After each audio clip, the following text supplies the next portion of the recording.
So, I found my Walkman from like when I was 7 years old, and there's like a lot of screamo music, Under Oath. There's that song that's like Somewhere Over the Rainbow. And there's like Jack Johnson, and then there's like Nas, hip hop. There's literally like everything on there, but not a lot of songs. There's Lady Sovereign that like busts out after I have like a classical piece from the movie A Beautiful Mind. I feel awkward doing this and people seeing me. I'm gonna go in the alley.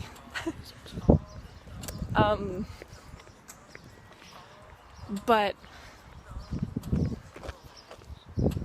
I've been thinking a lot about water, and my relationship with water has become a little bit more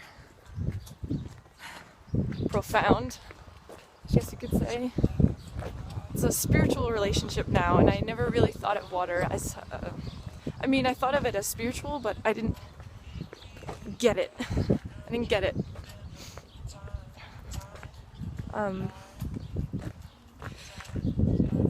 When Kevin died in the water, Kevin, who was my guardian, that's what I'm gonna call him, because for the easiest term, that's basically what he was, and is, actually.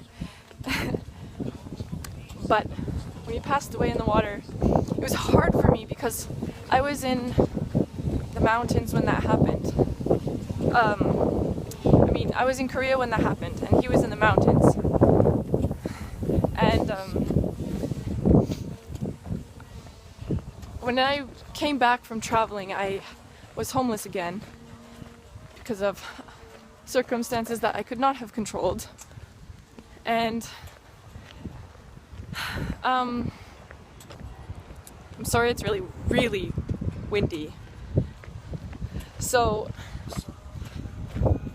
when I came back, I moved to the mountains because I got a job there.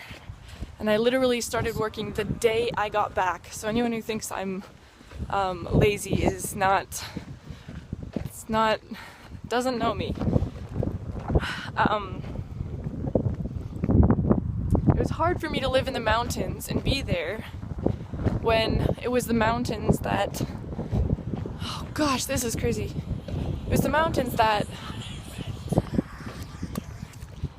Kevin passed away in. It was really hard to face that. And still, it's been hard. And yesterday, it just like kind of clicked. And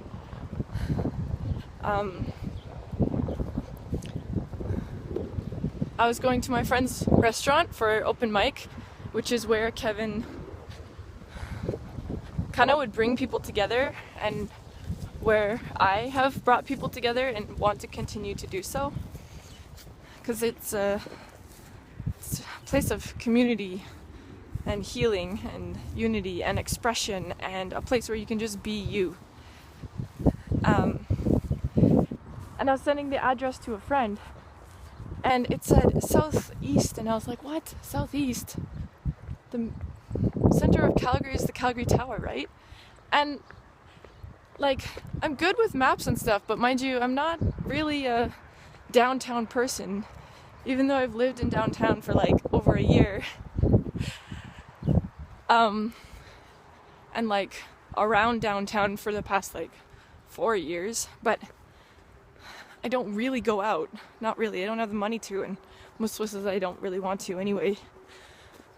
So I'm like, okay, wait, then where is the center of Calgary if it's not the Calgary Tower? And I was like, okay, well, that's First Street, okay.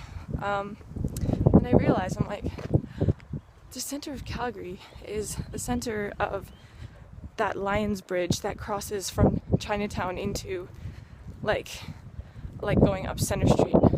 So that means technically the center of Calgary is the water. It's the Bow River. The Bow River is the center of Calgary. And that was kind of profound, because like Kevin made this place his home, and he embraced it, and he was like part of the community.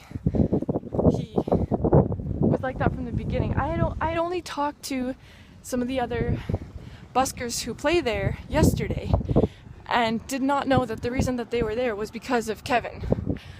I thought they were coming like for another reason, and maybe other people there are also coming because of Kevin. And it's like, just because his body is gone doesn't mean the work that he did while he was on this life, the work of serving God, which is really just a life of love, is gone. It's totally not gone. And to see it around me, there's no denying it's beautiful. And so, like, maybe I'm being like mystical or whatever, but Kevin passed away in the water, and the water is the center of Calgary. And like, water is a human right. It's a necessity. It is by nature spiritual because it's connected to the nurturing of life, just it being it.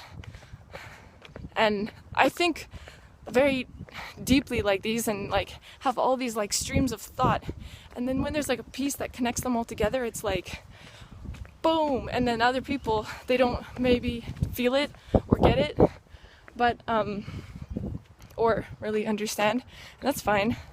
But I think there is divine significance in that, and I'm constantly thankful for his existence and the fact that that ripple effect of love does not just like go away. Yeah.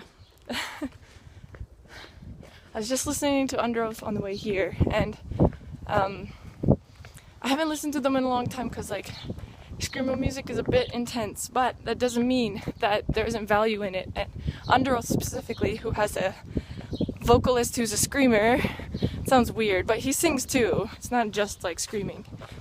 And then the other vocalist who has this absolutely beautiful voice, but also plays the drums with like a double kick, and heavy metal drums is not like an easy thing to do, especially while singing beautifully. They're amazing. And the To Whom It May Concern, that song, the lyrics, the kind of chorus is like, just one sec. Oh my gosh, that did not work. I wish my body was not so horrible. I'm like an old person. Thank you. No problem.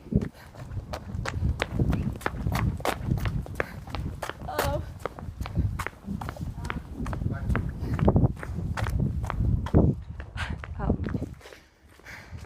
I love family. Gosh. The lyrics are, at the end of the road, you'll find what you were looking for, what you've been looking for. I don't know if I got that as a kid, but I think I did. But it's so true, you know? If you live a life self-serving,